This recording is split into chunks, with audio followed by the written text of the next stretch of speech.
সাতক্ষীরায় প্রযুক্তির সহায়তায় জেন্ডার ভিত্তিক সহিংসতা প্রতিরোধ ও কর্মীর শীর্ষক দিনব্যাপী কর্মশালা অনুষ্ঠিত হয়েছে।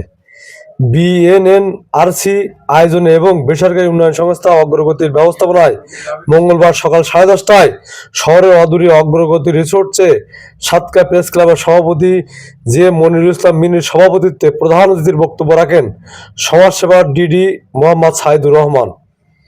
বক্তব্য রাখেন অগ্রগতি সংস্থার নির্বাহী পরিচালক আব্দুল সবুর বিশ্বাস, বিএনআরসিসির নির্বাহী প্রধান এইচ.এম. বজলুর রহমান, সংস্থাটির ট্রাস্টি বোর্ডের সদস্য জিয়াউল হাসান।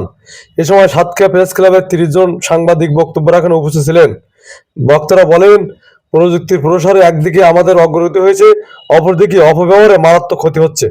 বাচ্চা খায় না, 1-1.5 বছর তখন মোবাইল দেখে খাওয়াই।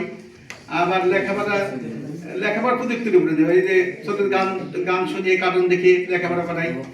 বিভিন্ন মোবাইল, কিন্তু মোবাইল যে গুরুত্ব বহন করে, কতগুলো ঘড়ি, রেডিও, ছবি সবকিছু তো মোবাইল দেয়, কিন্তু তার থেকে যে ক্ষতি করতেছে সমাজে, আমি একাধিকবার আমি শিকার হইনি। আমার কাছে বহু প্রতারণামূলক সহিংসতা।